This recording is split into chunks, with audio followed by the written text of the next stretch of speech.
This is CyberSound, your simplified and fundamentals-focused source for all things cybersecurity.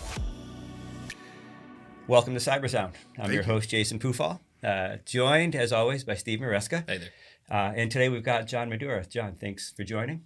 Nice to be here. You're the department chair for technology education at the Morgan School. I am, yes. And I'm coming out of the gates with this, which is we had a great warm-up conversation earlier in the week. Great enough, I think, that we actually wanted to have probably a little bit of an ongoing series. So we don't know what the frequency of the series will be. But I mean, Steve and I have talked a bunch about sort of technology, young people, sensitivity, and understanding of privacy and all of that. Right. So much of security is people. So much of it. And this is a group we need to educate. So because it's a series, normally I probably wouldn't say, hey, give us a semi-long intro of your background, but I think you have an interesting background, and it's probably useful for people to know who you are a little bit if you come back. Sure, yes. So I'm currently a technology education teacher at the Morgan School in Clinton, Connecticut. I've been there for years. I'm so excited. I used to start in the math department. I taught traditional math classes for a number of years, but I've always seemed to, as much as I seem to avoid it, come back into the cybersecurity field. I started as a mathematics major, but I was always interested in computation and computability, more like theoretical computer science. It was great, but I always wanted to go to medical school. Like that was kind of my joy. So I was like, I just pursued it because I loved it. And I was like, hey, this is great. I'm just doing my pre-med stuff. And then 9/11 happened. I got very interested in serving my country, and they looked at my background and thought, hey, he would be perfect for cryptology, information warfare work. And I thought, this is pretty good. I went to cryptology school. I fell in love with it. Oh, you did? I did, Okay. yes, in Pensacola, Florida, which is was great. I did my officer candidate training there as well, so it's a beautiful place to be. If you like windowless rooms all the time, it's great. No, but it was an intense fire hose of everything you need to know about working in signals intelligence. I fell in love with it, and I was assigned to the National Security Agency. I got to work on both sides of their directorates, which was great. Very unique experience for like a 5-year tour there. I got to work in information assurance, where I did a little bit more of like counterintelligence work on the human side. We mentioned the human side. That was really fascinating, looking at nation-state actors who may be trying to exploit systems in the United States. With the war in Iraq and the global war on terror, I got assigned to the Signals Intelligence Directorate on the other side, doing exploitation of cell phones, which was really fun because it was before global positioning was really easy to do with cell phones. So it was really fascinating work. The deployments were tough. That was the only difficult challenge. But I knew I loved the material. I still love to teach. I love to learn. It's sort of where I got really interested in the connection between computer science and data, really. Okay. I thought a lot about computability, but we did a lot with metadata and cell phones, and that's where I got really kind of fascinated. It's been kind of a theme in my work ever since. But, there weren't really cybersecurity programs in high schools when I first started teaching back in 2010. Yeah, some basic programming probably. Exactly. Yeah. Basic programming theory stuff. So, out of curiosity, Yeah. what brought you into the education? What was the transition there? I always loved to teach. When I was considering whether I was going to stay in the military or even go into civilian kind of contract work or even stay at the agency, I thought, wow, this is a really tough lifestyle. I always loved coaching and teaching. That was kind of one of my real passions as well. Mathematics was a really nice way to do that. So it was a good way to sort of get into the teaching piece. Over time, I've gotten more into the cybersecurity angle, though. So maybe spend a minute some of the courses that you teach there. Yeah. Any particular ones that maybe you started from scratch, or what does the program look like? Yeah, so the program right now is a great question because we're a small high school, probably about 400 students. In our technology education department, that's a broad field of possible disciplines. And we started to think about the things that some of our staff brought that were really strong points. Certainly, I bring a little bit with information technology, mathematics, and cryptology. So we started to try to build that up a little bit. Two of the new courses we've started there in the past 4 years are a data science course, which is that was first, and that's been wildly popular. We teach some R programming language. Okay. Yep. We're moving into some Python. Yep. So again, I think it's a really nice complement to the cybersecurity class that we launched this year, which again, another wildly popular class. And honestly, R is not normally taught in high school setting. No, so not at all. That's kind of awesome in a lot of respects. We had no programming. So we had a traditional AP computer science principles course, but that's really a broad study of computation. Don't get me wrong, there's a lot of programming in there, but it's not really designed to really focus on that as a tool. So this was a real opportunity to do that through R and the data science course. So yeah, good point. I think, applied actual learning is where it's at. I think many students get lost in the theory. We like it. We need it. Yeah. But, introduction is practical, right? Absolutely. I'm a big believer in, tools are part of your thinking process, right? I think that you can learn and examine what you do by learning how to use tools. I mean, we can't work in a technology department where you don't emphasize how to use tools and use them ethically, use them responsibly. I mean, when you use a lathe, right, that teaches you about material, right? Just like how does a tool in cyberspace, how does that teach you about the environment that you're working in? So I believe that too. So in that way, we've talked about ethics indirectly a couple times, explicitly a second ago. What are the things that students struggle at today in that regard? They're learning. Their critical thinking skills aren't fully developed. Where do they stand and where do they need to go? Yeah, I think that's a great point. I think one of the things that I think people misunderstand about high schools in general is that, I work a lot with people in industry, being in a career and technology education field. So we talk to employers all the time, and they actually really love our students in general. They learn critical thinking. They have learned to be lifelong learners. Where there is a gap, though, is I think in this digital sphere, it's just not the same as the physical world. And I think where students kind of look at kind of try to negotiate some of that stuff, the tools are super important.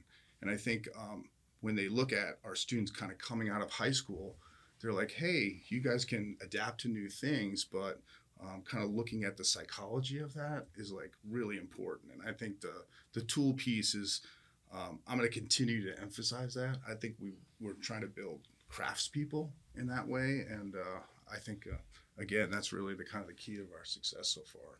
So I'm going to take it a step further. Yeah. It sounds like you're alluding to real behavioral differences when they're sort of dealing with either IT or online behaviors versus, I think you call it the physical world, right? Yes. So, do you see ethical behavior differences when they're doing something online? I do. This has been the most surprising thing to me, and I think this is what your question was getting at. I think there is a kind of a gap where if you, I think, presented students with a similar situation, maybe the details change about maybe stealing something physically versus stealing something digitally, there's definitely a disconnect there. And I think that's really really important to recognize, because I think if we assume that they're just going to operate in the same way, I think that gets it's leading us to a little bit of trouble. We use the example of students talk all the time about stealing credentials, right, off of, for software like Netflix or something like that. Yeah, copyright issues. Copyright issues, or sharing a password or sharing any kind of credentials. And they don't seem to think that that's an issue because of the anonymity out there. I think there's tech is a black box, and they think, well, there's really not the same accountability. I mean, if you think about this, there's no social reinforcement in the same way that there is in the physical world. Right. I think back to the behaviors of kids, cracking a game, getting a license. It's an intangible effect. No one's harmed in terms of their immediate viewpoint. Yes. So, there's a disconnect between cause and effect in that regard. Absolutely. 100%. And I think making those connections is really important. And again, thinking about how things work, physically, I think because there's so much confusion or anonymity and loneliness out there. Just like you seem like you're by yourself and there's like not people watching you, but like that really shouldn't be the motivation for being a good actor. And I think that's what I think the most important aspect of this course is like being a good digital citizen. So when you see behaviors like curious students with aptitude that don't have the developmental skills to recognize what they should or shouldn't be doing, how are you redirecting them? For example, we've encountered kids who, scan a network, say, hey, I found a vulnerability and I tried to break in. That's maybe a good action to take, maybe not. Exactly. I think one of the things I think about as like a teacher in planning a lesson, right, is that there's a concept I want to always start with about demystifying whatever concept we're looking at, right? Like how does a phishing activity or a phishing attempt work? And so kids will be like, I know what that is, but I don't really know much about it. They seem to see some of the consequences of bad stories, but like, so we start with that kind of like guiding question. We work into the tools to demystify what phishing is. How does it work, right? How do you use like a social engineering toolkit, right? That's supplied on Kali Linux or something. So they go through and sort of understand the mechanics of it, but we never leave it there. We start with like a case study. Where has this gone wrong? Where has somebody gotten into trouble with this? Or where has this created, ethical problems somewhere else? So getting them to reflect on that is like a huge part of it. I put them in roles, for example. Say, hey, you're the network administrator or you're someone selling legacy software, right? What are your responsibilities? Like, when something bad happens.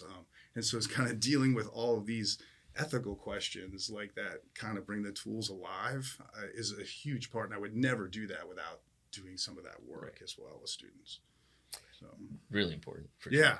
It's like, again, it kind of goes back to the purpose of this, which, the weakest part of, I feel like, of any system is the human. And so if I neglect that part of it, right, I'm not doing my job anymore, right? I'm just sort of teaching kids to break into stuff. Right. And that's not really the.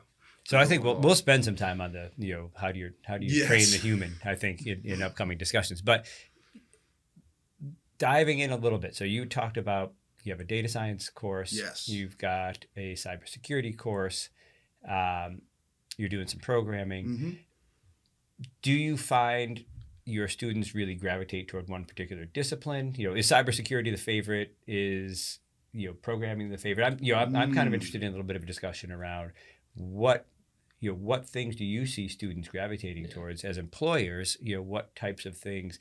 I'm imagining AI must come up all the time, right? Yes. But in some way that they don't really know what that actually means or what it means for a career. They dive into that a little bit. Yeah. So I can speak to that. All the new courses that we've unveiled in the last couple of years have been wildly popular. Okay. So that, I think, speaks to the sort of general just need and desire for students to kind of understand this world they're spending a lot of time in. And I think they're seeing jobs that are connected. We had Jeff and Matt come down to our high school, talk to students, making those kind of real connections. That's like, hey, I've seen this tool in class. Wait, I could do this as a professional, right? I mean, so that's a really big piece. And they do work as like kind of like elders of the community to say, hey, this is how we function as professionals, right? That filters down to some of your behavior, but you could also be a professional like us as well. And there's nothing more glamorous than a cybersecurity professional. I mean, seriously, they do think it's really cool, though. Yeah, I have no because doubt. It seems magical, and that's sort of one of the gaps we're trying to break. Is this sort of magical jump from like being a consumer of what's out there to being someone who really knows what's going on out there. It's mysterious and powerful in the eyes of many. It's elevated in terms of the Hollywood portrayal, right? Exactly. Exactly. So there's some sort of appeal, yes. Even though it's maybe poorly defined from those areas. And we talk about the Hollywood piece all the time, we right? Do. You guys do talk about that? We have to. Part of our training always is this image of a hacker in a hoodie, right? That stereotypical. But people think these are hugely technical, wildly complicated, probably charming in the social engineering sense. Yes. And then you encounter most of the real world people. You're like, wow, all right, this is who I'm working with, right? But having this incredible technical acumen isn't the only thing that's important in succeeding. So away from the mystery of it, though, what is driving interest? Yeah. I mean, we've seen waves of this for the last 20 years, but what is the current crop of students? What's the current cohort interested in? I think, if I had to pick, I think they're fascinated with the cybersecurity course for sure. I think like the interesting factor that may get kids not to do it is they feel like that technical jump. They see these people doing like that, what you see in the movies, but they definitely want to know what's going on. And we've sort of pitched the course as this kind of dual angle of like, hey, being a good digital citizen with some agency. That's what I think is drawing them.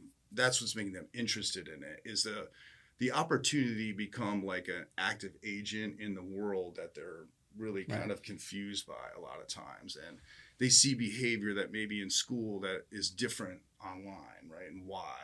And why does somebody fall for a silly spam email when that seems obviously not legitimate, right? But like, we talk about the social factors and the psychological factors that make you in a moment be a little bit more susceptible to something like that. And I think like them understanding, connecting the like mystery, the black box piece with something I could actually do and perform on there instead of just consume. I think that's a big driver. Plus they see some of the, the salaries and and that doesn't hurt. Sort of stuff. And they want a skill.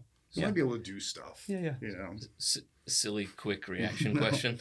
Are students or adults in your sphere more capable of detecting some of the things we're talking about from a phishing standpoint? Who finds it first? That is a good question. Great question. Well, I think the students are a little bit, boy, that's a good one. I think I'll put it this way. I'll answer it this way because it's really tough to pick. I would say this. I think the students think they're better. Okay. That's what I would definitely say, because I don't know about you guys, but we have in the last probably 6 months seen an uptick in the phishing emails. Absolutely. That we get, right? Like it's been almost more than the past 4 years combined. Yeah, it's a fire hose. Yeah. And so one of my favorite activities is to share the ones that get through our systems with the students. And I will always find out if somebody clicked on one. So, and I'll be like, would you click on this? And they would be, no, I'd never click on this. That's crazy. No, that's not me. Yeah. I know better. But, we've done a phishing exercise where we've used the social engineering toolkit, and you'd be surprised how well easily they fall for it. Right. And so I think they think they're better. They think they're more savvy.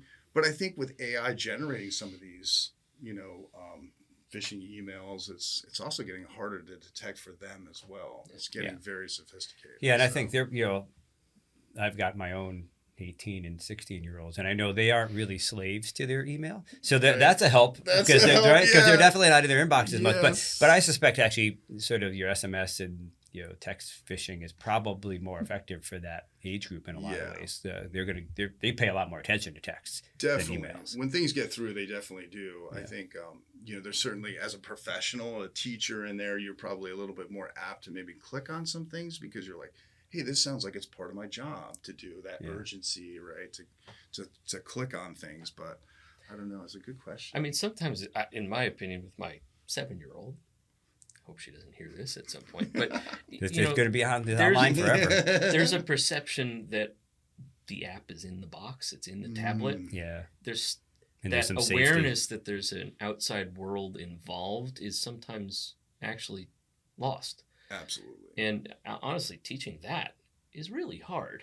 I don't know if any of that applies, but simply understanding where the data flows and what you're giving away or what you're keeping is, I think, fundamental to a lot of this. So I think we should table that. Because here's the fear. We knew this was going to be a problem, right? Well, we roll in here, next thing you know, an hour goes by, and we've done all our series. Right. I think that would be a great discussion for the next Lots one. Of thoughts really, on that one. really cue that piece up. Yeah, that's a good one. Because there's another 20-minute episode for sure. Seriously, man. But and I think we wanted to try to constrain this one a little bit to your background and maybe some of the things that students are interested in. But I mean, spending time on how do you teach students to be concerned about their data? How do we kind of really drive home that, they're all about the data that they create, that they have, and being mindful of that. Because I honestly think, privacy and security is not top of mind for most young people. No, not at all. Yeah, so we'll focus on that, and probably as soon as a month or two, we'll have you back. That would be great. So, I don't know. I don't know. Like I said, we really could go around here for quite a while. Yeah. So I think I'll end and just really thank you for joining, because I knew this would be fun when we met. Absolutely. I'm keen on what the upcoming conversations will be. We Steve and I have had a couple of sort of young people and I don't know, I guess sort of security tangential conversations. But candidly, not with an actual educator. And so I'm really keen on having somebody in here who can bring that perspective. That'd be great. Yeah. I'd love. It's been a great conversation. Lots of fun. Well, thanks for joining. And a lot of our listeners have kids, so if you've got questions, reach out to us, and we're happy to sort of field them to you. And we're happy to add them to a future discussion, and we'll go from there. So as always, thanks for listening. Thanks to both of you for joining. Thank you. We'd love to hear your feedback. Feel free to get in touch at Vancord on LinkedIn. And remember, stay vigilant, stay resilient. This has been CyberSound.